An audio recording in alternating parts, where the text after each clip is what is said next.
Can you hear me now? Can you hear me now?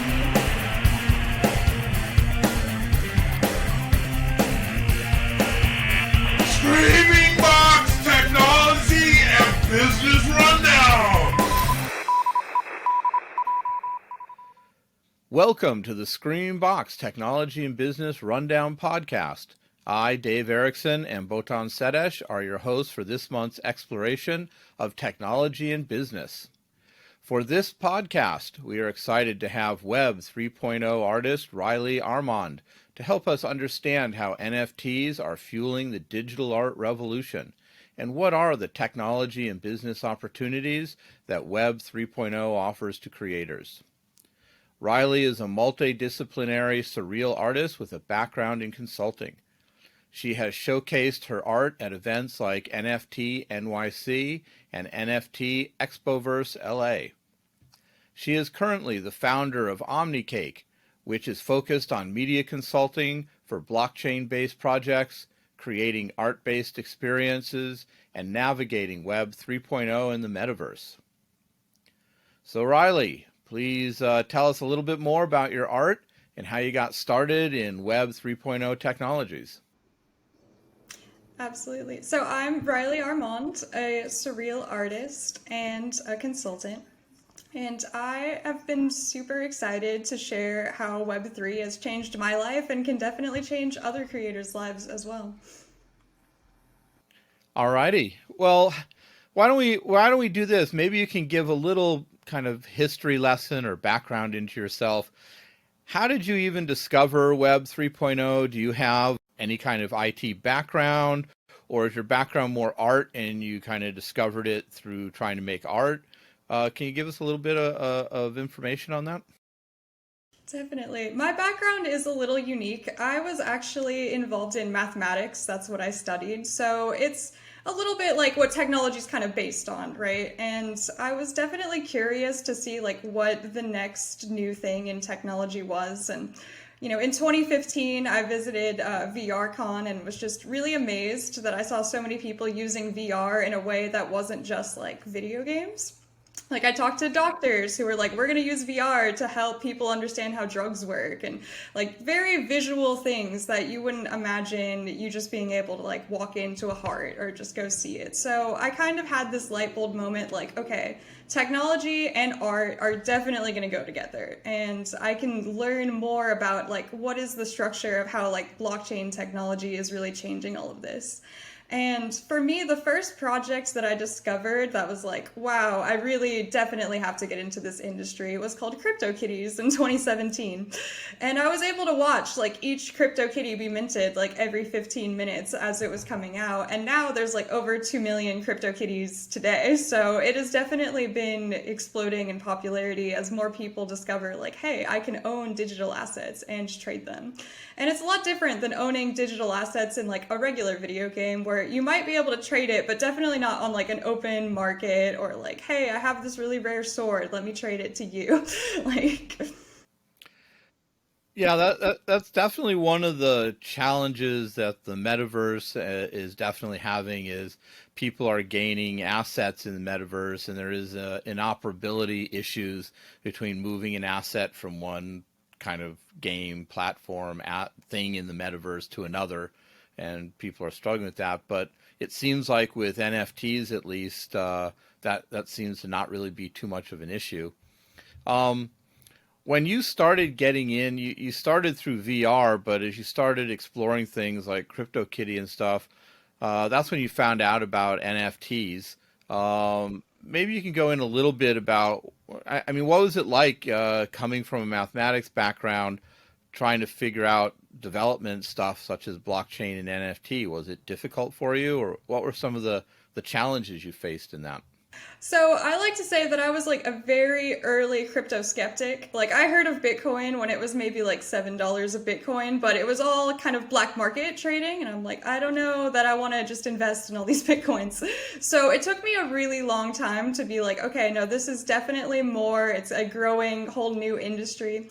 And I think that's another thing that people haven't really seen the creation of new industries in a very long time. Like maybe the last one that was a whole new industry was either like social media or like nuclear energy.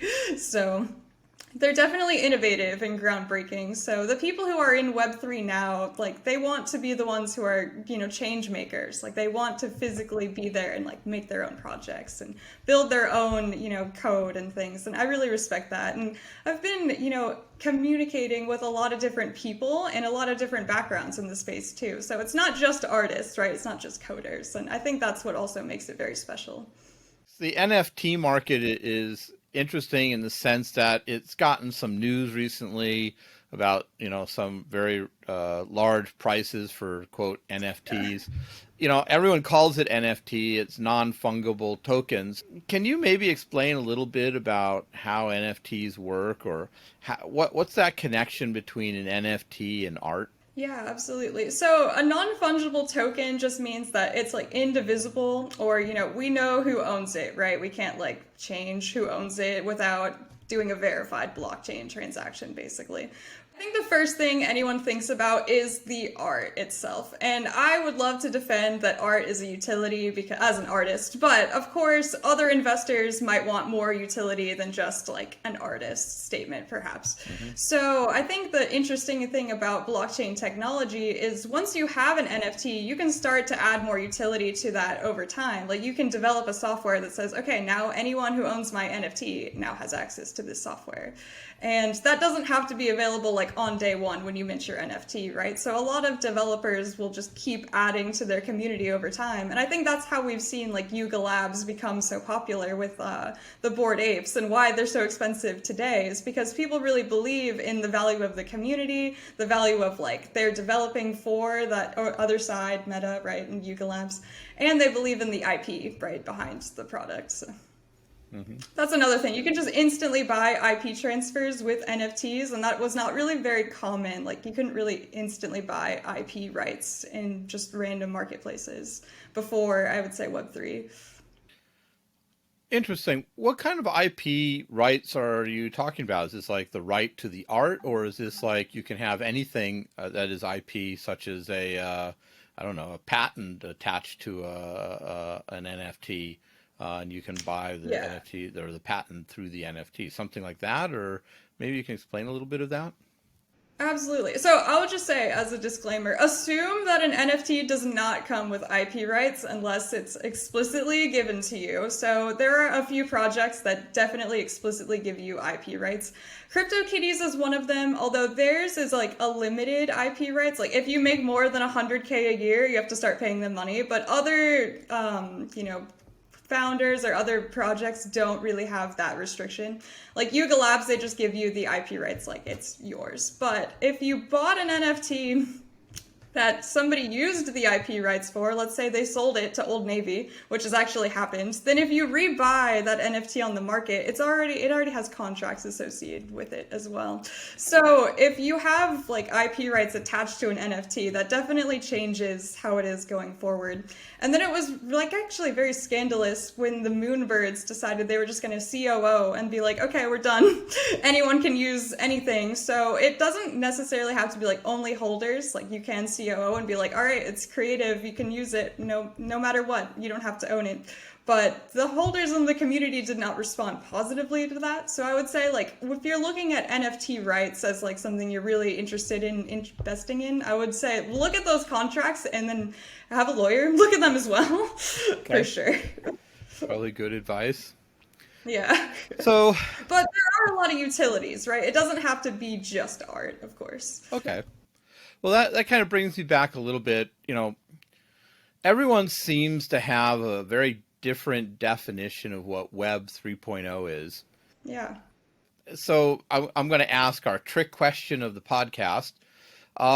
What's your definition of Web 3.0? So when I talk about like Web3, Web 3.0, I always think about it as like stages of the internet's development. It doesn't necessarily mean like, okay, it's all just NFTs. I think like Web 0 is really just the development of the early internet and getting computers into people's hands. And then Web 2 is kind of what we saw after, people have had computers in their lives influencing their work and seeing how like social media has changed over from like 2000 to 2010. Like a lot of people would consider that like the really strong, like growing Web 2 times. And I don't think that we're out of Web 2 yet. We're kind of in like Web 2.5 to 3, but like people are really looking at this idea of decentralization and owning that like we create the content, right? A lot of Web 2 ideas is that you just post it on the internet and then somebody who owns that website, right, has to now curate that. But the blockchain is curated by you. So that's ultimately, I think, the difference. So would you say that Web 3.0 is really about you owning and managing your own content? Yeah, as kind of like a response to internet culture. I would say like all of like the Web 0, 1, 2, like you're really talking about how is the internet culture of that time. Or you've mentioned AR, VR, NFTs, blockchains. Did I leave out anything, or is there other things you would consider Web 3.0? Yeah, I think a lot of people really respond to like Discord and Twitter, and those are very like Web 2. So I think even like Web 3 people are still heavily using Web 2 social media platforms. So I think in the future we could even see maybe a Web 3 company try to become the next Twitter or Facebook, like to compete with that. Web 3.0 and the metaverse are connected, and the most obvious connection is that of VR. When people talk about the metaverse, there's always a picture of some gamer with a headset on covering his eyes, and that seems to be the picture that's used anytime they have an article about the metaverse. What do you think is the connection between Web 3.0 and the metaverse, and what are your thoughts about how those Web 3.0 technologies connect with the metaverse and are going to, I don't know, fuel the growth of the metaverse maybe? Yeah, I think honestly the metaverse has probably existed in some form, like even earlier than what we're seeing now. Like a lot of people really loved Second Life, or a lot of people really love The Sims. It's been very popular to create like these kind of digital worlds, and I think that, we're just seeing people want to explore more digital worlds. I think I've heard a lot of comments about, the Zuckerberg metaverse being like, it looks kind of bland and boring. Like, why aren't I being able to go through a sky jungle? Like something that really doesn't exist, something that's really going to push your creativity. That I think will be a true metaverse. But also, if you have, just your home, like I want to be able to create my VR galleries and things like that. I've definitely used the metaverse to showcase art or create experiences where we're all in an art room together, like maybe for an auction or something. And it's very interesting to be able to create these like digital experiences that kind of mimic like reality. I was in the gaming industry. I remember working with a bunch of Second Life and Simverse, and there's even an organization that built their own planets, and you could buy land in the planet. And this is long before the metaverse was coined as a phrase. And Facebook, I guess, in a sense, is kind of co-opted the metaverse by calling it the metaverse and then calling themselves Right, Meta, yeah. right? They basically said we are the metaverse, but the metaverse is actually much larger than just Facebook's participation. Obviously, Facebook is looking to build a business model in which they control a lot of aspects of Web 3.0 through their definition of the metaverse. But you kind of brought up some interesting points in saying that, they've made some ways of participating or building or being part of a metaverse easier. So setting up, like you said, a room to showcase your art, or somebody who has an e-commerce store setting up a store that shows the items they're selling on their e-commerce website and making those connections so you can purchase that stuff. I'm sure that has a lot of advantages to people. How easy do you think it is for someone who is, say, an artist who says, I want to start, producing NFTs and making my art something that people can own and putting together a room in the metaverse. Maybe you can talk a little bit about what is that process or how difficult it is for somebody to do that. Is there a big learning curve or is it easy? Give us your thoughts on that. Yeah, absolutely. So I think that once you decide, like, I want to start putting art on the blockchain or music or whatever it is, you have to start asking yourself, okay, is it going to be a one of one? Is it going to be an addition? Like, how am I going to structure this and how am I going to structure the community? Basically, I think once you decide, it's basically like creating a whole new business. And really, as an artist, some artists are going to like rise to that challenge. They're going to be like, I want to find this new digital community and really interact with them. But I think some artists are going to probably look for, you know, something closer to like a Web3 manager even, so that they can focus on the art, because it is definitely bigger than just you know, getting on a Twitter space and being like, hey, I like NFTs, we're all going to make it. Or like, there's a lot of research. And I would say if I'm going to, you know, say to an artist friend of mine, like, hey, you should get on, you know, the blockchain, I want to make sure that they're safe. It does take a lot of education to be like, okay, what is a scam link? How do I know that someone might be trying to fish for my wallet info? Or like, how do I protect my seed phrase? There is a lot of information that you should start to research before you ever really like actually officially put something on the chain. But I would say the advantage to doing all of that research is you could build in public. You can say, hey, I don't know anything about NFTs, but I want to learn. And you could make a video about that and have people watch your whole journey of knowing nothing about NFTs to creating your first NFT. And I've seen a lot of people have success that way because they're telling their story uniquely and they're not afraid to be like, I don't know this information. Let's learn together. So, Rylee, if you don't mind, I would like to circle back a little bit to the IP rights part of the discussion, because that's one thing I know it's really a hot topic these days. It's one of the things I'm actually interested in. So, it's something that, as far as I know, multiple companies are pursuing. They are trying to sell different, not even IP rights, but just P rights, so property rights. That's one thing people are working on. Since I don't really follow this space very closely, I was wondering if you heard anything about the general state of things. Like, is this becoming common? Is it being accepted into law, or are we a long way off from that? What is your opinion? Yeah. I think it totally depends on where you are. I know the US is definitely looking at like, how do we regulate this a little bit further, but who knows about that? I think that when you're looking at like property, one, make sure that it's property in the real world, not a metaverse, if that's what you're looking for. Or if you're looking for property in a metaverse, like how many people go to that metaverse and like, is that going to be worth your ad or, you know, revenue space? But in terms of, like actual property rights, there are companies that are, you know, creating like actual, you can list your real estate with us and we will accept Bitcoin things to help you, because a lot of people who are like Bitcoin millionaires, they might not know how to offer a property owner like cryptocurrency and things. So I think that there are definitely like in-betweens for people who are having like traditional Web2 businesses to like trying to move into Web3 as well. I mean, you mentioned something really important, is property in the metaverse. That is definitely. Yeah, but I do understand the attraction of owning a certain property. So I'm a tiny bit against the digital scarcity side of things. Mm-hmm.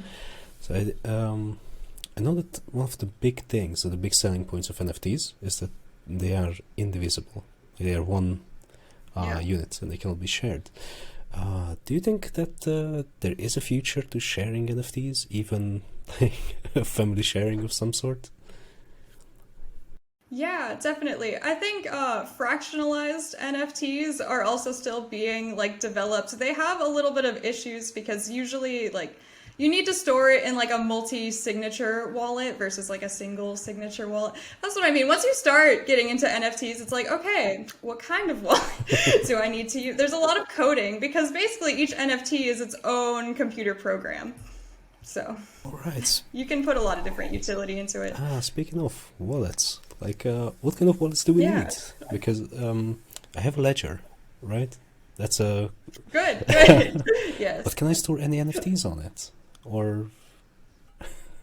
Yeah, so I have a ledger as well. Basically, how Ledger works is each little blockchain is kind of like an app on their blockchain apps. So as long as you send it to the right address, you should be able to store your like Ethereum or Solana NFTs on a ledger just fine.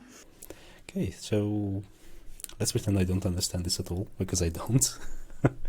So, Okay. Yeah, for sure. when I buy an NFT, what am I buying? Let's say an Ethereum NFT. Yeah, so I mean, it really depends on what each NFT is. So, like, let's say you buy like Snoop Dogg's NFT. Right. He has given you the rights to, remix that song, that NFT song, however you want, right?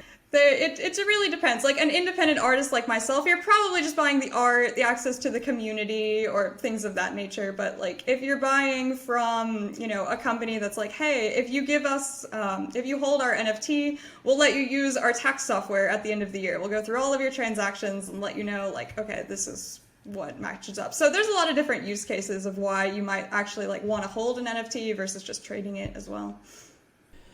So, CryptoKitties. That's been a Yes. long time I heard about that project. A really long time.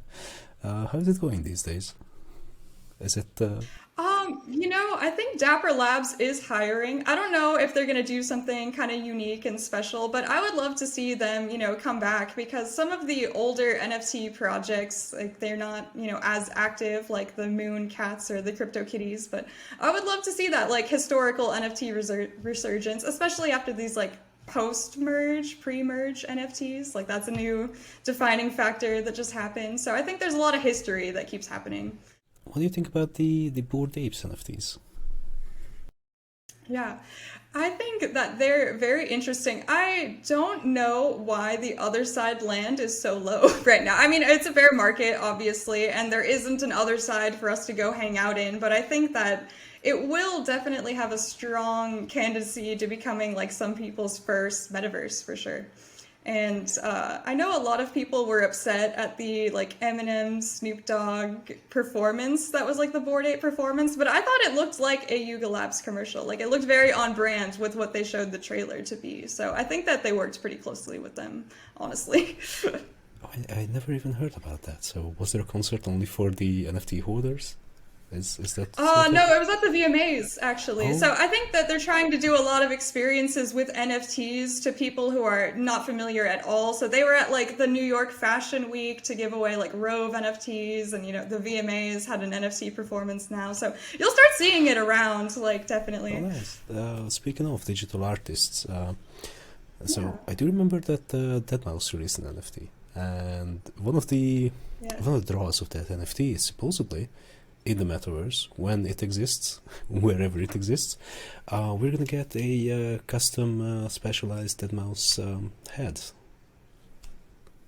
Oh yeah, there is definitely an NFT game that there is a deadmau5 hat in. I can't remember the name right now, but it's very close to like Fall Guy. It's not Fall Guys, but it's very close to Fall Guys. Not Fall In Guys. that sort of ways.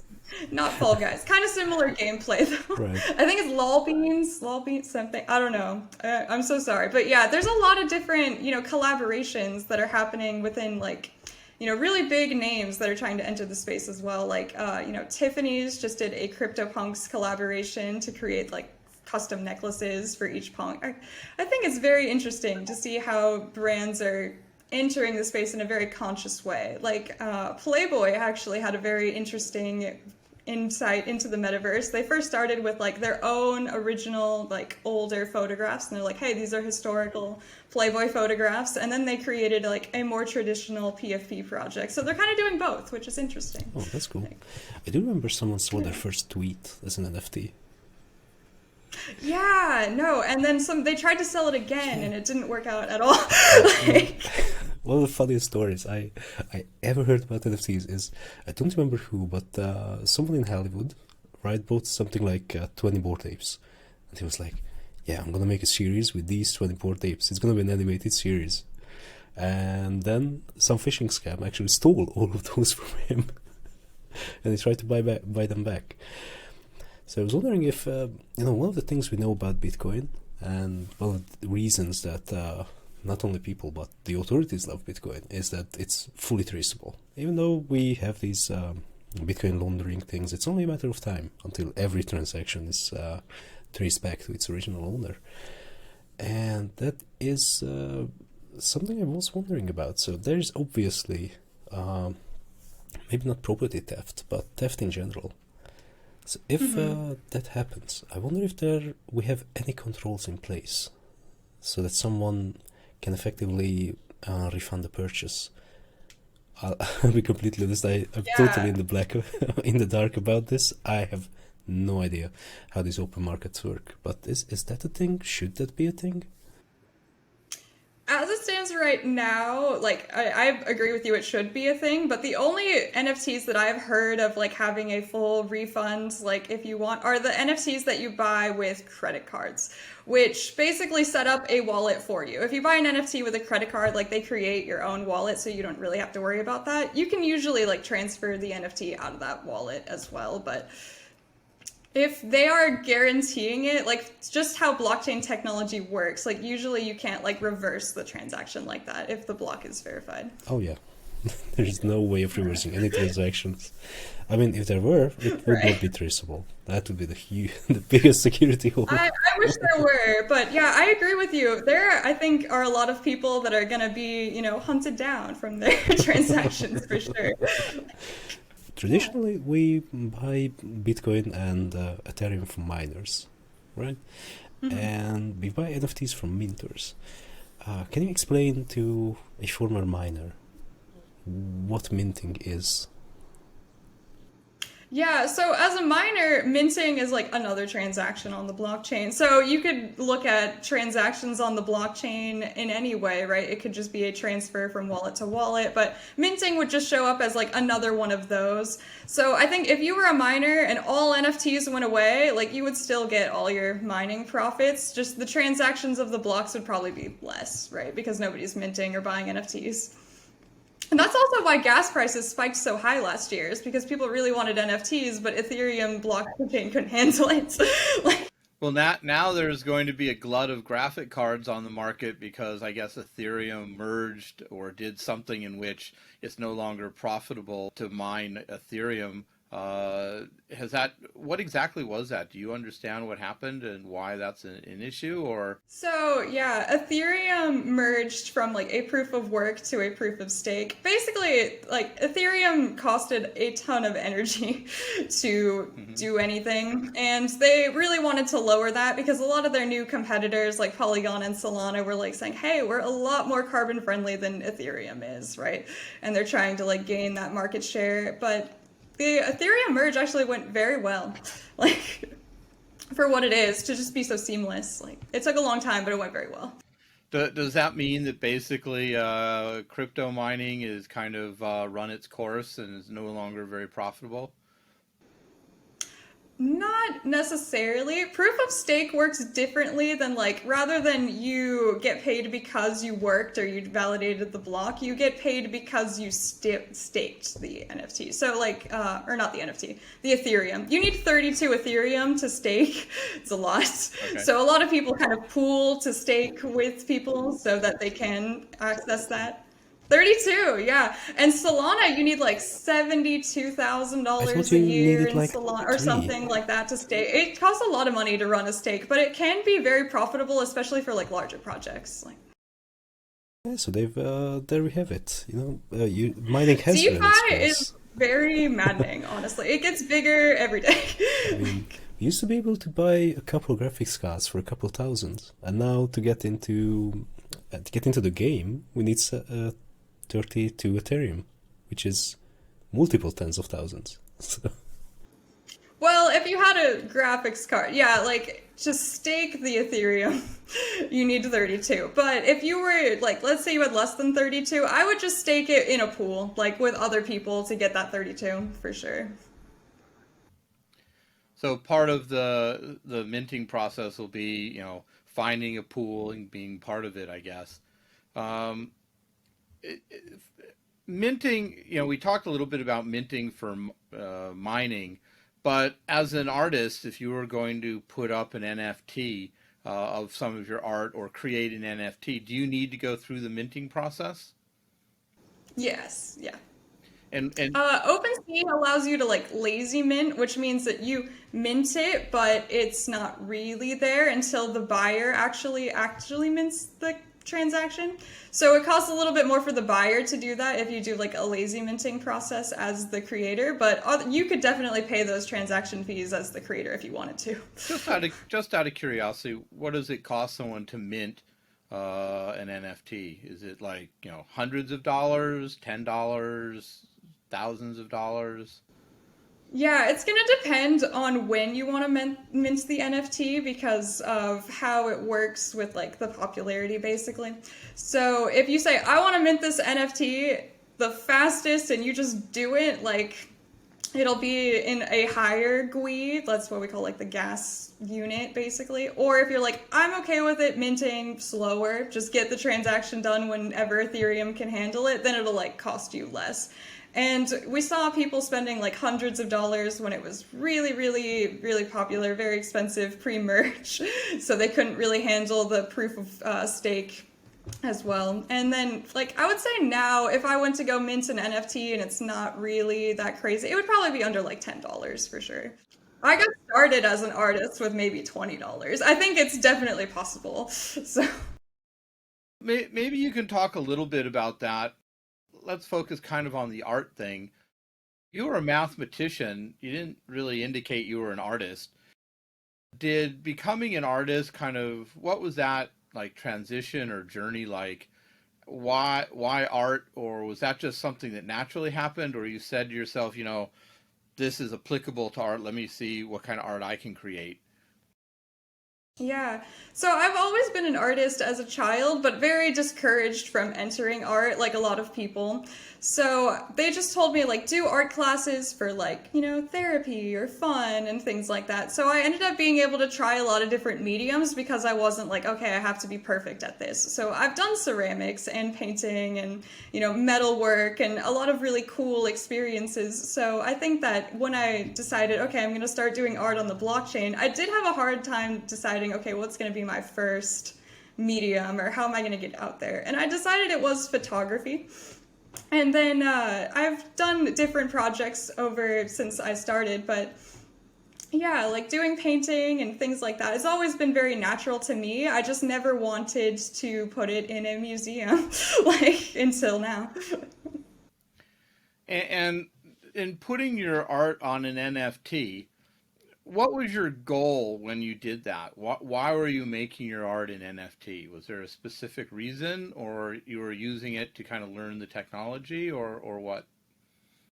Yeah, I definitely start with just wanting to experiment. I think that was like where I first kind of been like, all right, let's just do it. I'm going to press the mint button and who knows what's going to happen, right? And I think that, why NFTs? Why not other things? I just thought it would be really cool to be just a fully native NFT artist. Like some of the artists that I had seen discover, like they had done a lot of art prior to entering the NFT world, and I don't think there's anything wrong with that. It just wasn't exactly how I entered. So I get to be very proud in that, like, I'm a digitally native artist. And then if anyone goes and looks for my pieces, like, there aren't really prints, like, I didn't put prints available. So I think it's kind of special for, like, the holders as well. Got it. So if you were an artist and you'd been an artist and you were producing, let's just say, paintings, and you were selling your paintings and you said, I want to make my paintings into NFTs to either get more distribution or a different income channel. What's kind of the process that an artist who didn't know anything about NFTs would go through to convert their art into NFTs and put it someplace? Yeah. So any file you can basically make into an NFT. So if I have, an MP3 or a JPEG, like I can definitely turn that into an NFT. And I feel like a lot of traditional artists are already good at kind of digitizing their physical paintings just for social media in general to market. But I think the major thing is if you already have a strong community behind your art, like make sure that they don't already hate NFTs. There's a lot of artists who are like, hey, I'm going to start getting into NFTs, and then they get like absolute flame wars. And I feel really bad for them because a lot of people are just uninformed and they're like, hey, NFTs mean you stole the art. And they're like, that's not true necessarily. Like some people steal art, but that doesn't mean that, you know, the NFT creator definitely stole the art because they made an NFT or something like that. So, you know, telling people like, hey, it's safe. This is not a weird cash grab, like getting people to understand like this is really what I want to do with the community, and it's special and it matters in a way that, you know, helps people who are only physical traditional artists kind of break into that mold. And I think a lot of people are trying to stay away from the use, like using the word NFT until they like absolutely have to as well, just to, you know, help people understand like, hey, if I was able to create a thing that I could get secondary royalties off of if I sold it. And they're like, oh, that makes more sense now. You have to get people to talk about it for a little bit, and then they kind of get the aha moment. You're like, oh, if I were an artist, like that would be cool for me. An NFT, since it can be many different things, what makes for a good NFT experience, whether it's art or whether it's a piece of music or a piece of code or anything? How do you make, you know, the experience of an NFT better for someone, right? Yeah. I think that, you know, removing barriers to entry is definitely the first, like, how do we just make it easier for one? Like, and I think that wallets are kind of changing their UIs to see like, okay, this is confusing, let's just fix it up. So a lot of these products are still in beta, so it's good to remember that, that if it's hard to work with, that's probably because it's new.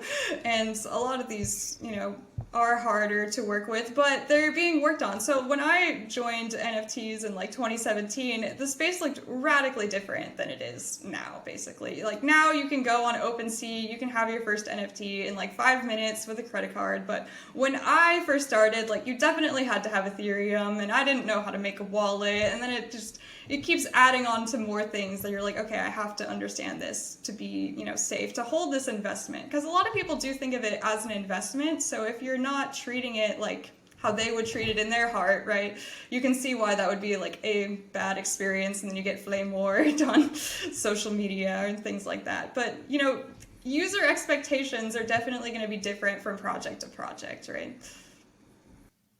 Well, you hit on something, value.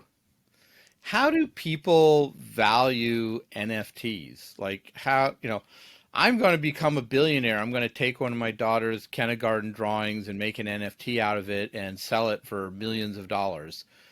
You know, that's not going to work. But I mean, how do people find value? And maybe you're a new artist and you put up something, it has very little value, and a year later, people all want it. So then it has great value. But how do people determine the value of art in the NFT world?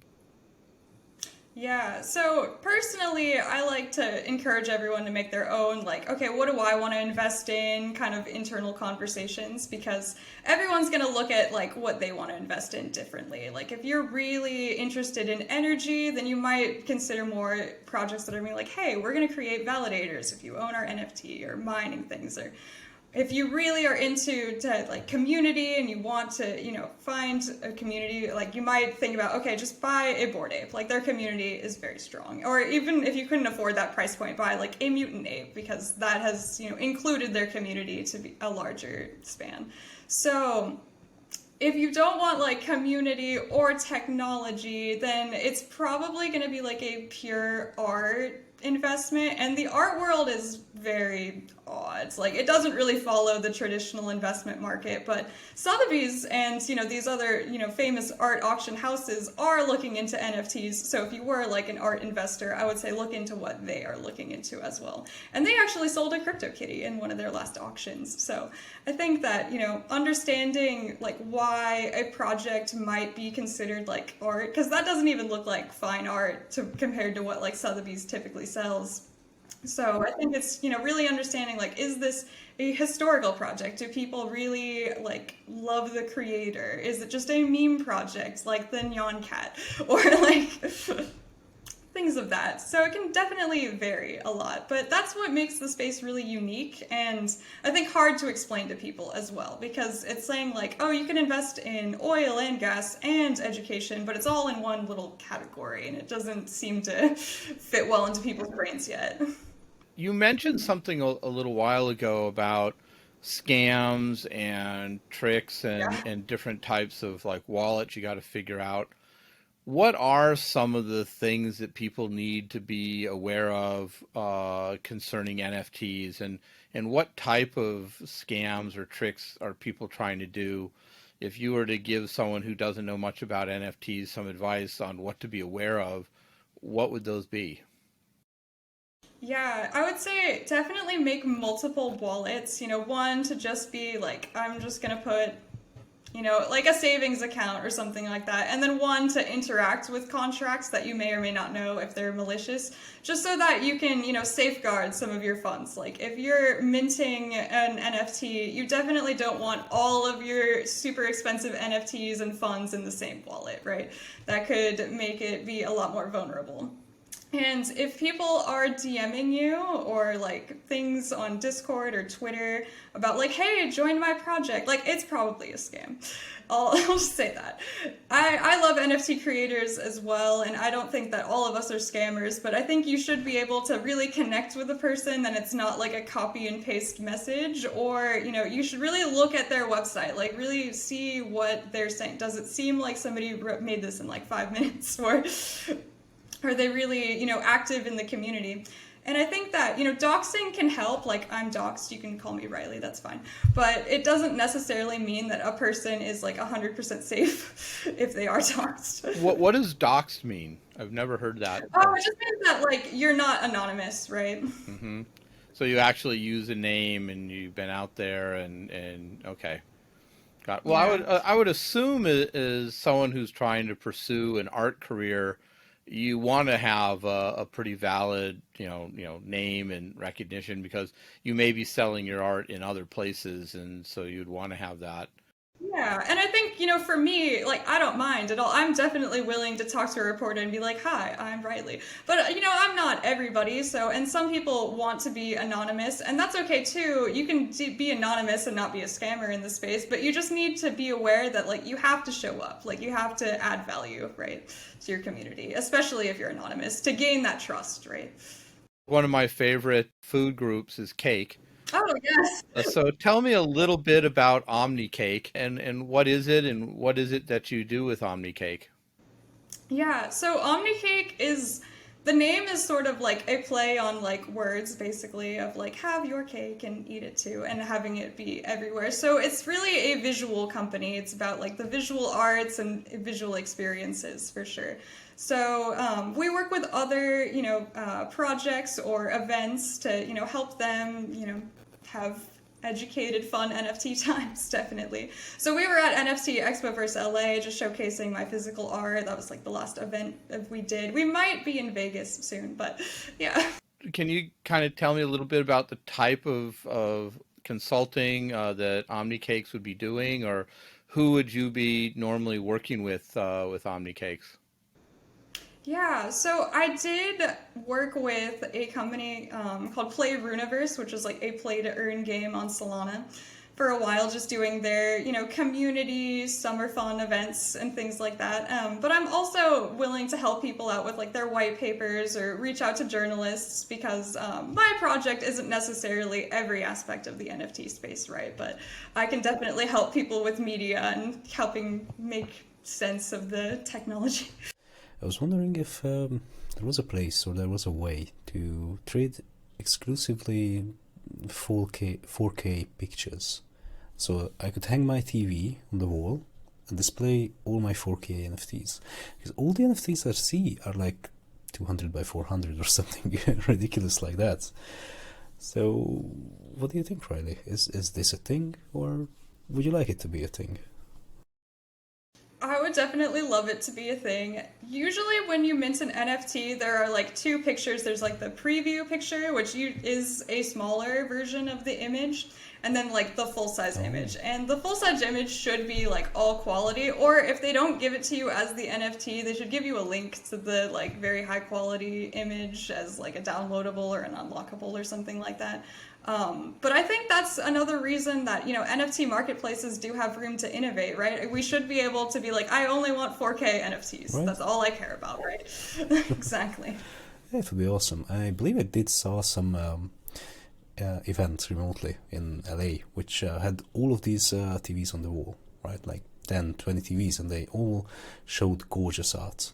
And ever since then, I was like, damn, where could I buy these? Every time I have to answer, I have no idea. And I think it is super cool that like you can display NFTs in your home with those like physical TVs, or like there are some products now that are kind of like digital like frames and things like that, for sure. Just add the art everywhere. Just For NFTs, are there any downsides to having NFTs or putting your art as NFTs? Are there challenges or downsides that people need to be aware of? Yeah, I think that, once you have an NFT collection as an artist, if you just disappear and you're like, bye, peace, that can definitely hurt, your online presence as an artist later, because this is a community and you don't want to just be like, I'm here and then bye, or something like that. But also just in the aspect of being safe, like you don't really want to be stressed out that like, oh, I just got drained, or like, oh, I really need to mint this NFT at 3 a.m, because you will have moments like that. If you're continually active in the space, like you can't have every mint. You'll miss something, right?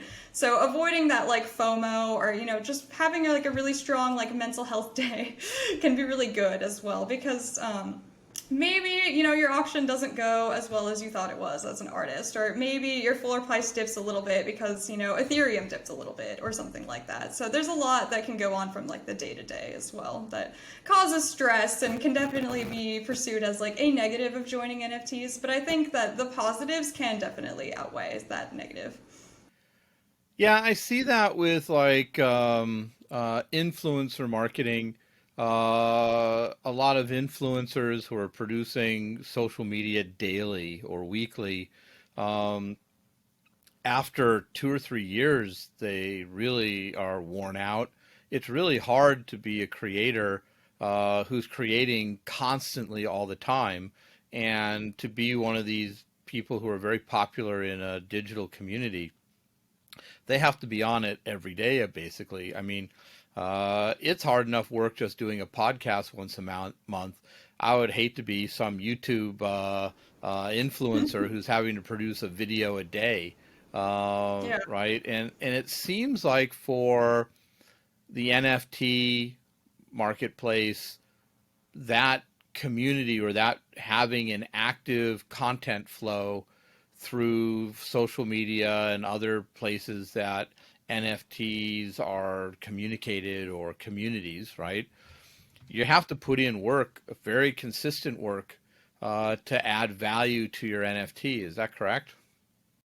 I would say so. And even if you have like a larger like community, if you did like a 10,000 PFP project, for example, if you go to bed, like, okay, that's, somebody's awake time. So if you want to hit Europe and Asia and America in the NFT space and truly have like a global community, then you really need a team of like moderators all watching your Discord all the time. So creating that content, yeah, for sure. If I was going to start, say, producing NFT art, and I assume that I would first have to kind of get my social media channels together and put together what I'm going to display as my personality, my name, and start having conversation. Hey, I'm an artist. Here's some examples of my art. Start that way, and then start going into the process of creating NFTs, and then talking about it in your community and on your social media feeds, but every day or every other day putting out some piece of content that says I'm alive, I'm working on stuff, these are the things I'm working on, I've released my first NFT, this is what it looks like, and that thing, and then doing it consistently. I guess consistent flow is probably the best advice somebody can do for starting out as a digital artist or trying to produce NFTs. Did I get that kind of correct? Yeah, I would say that's the best way to go about it. Like if you show up and you're like, "Hey, I'm an artist and I'm going to start creating NFTs soon," even a little bit earlier before you release your piece, like that is the best way to start getting integrated within the community before you have your big drop, right? Or your Genesis drop, as some people will say. And once you have your Genesis drop and you sell your NFTs, right, you can definitely, be there. You could even post like, not even every day, but like every other day and things like that, just to let people know, hey, you're still alive.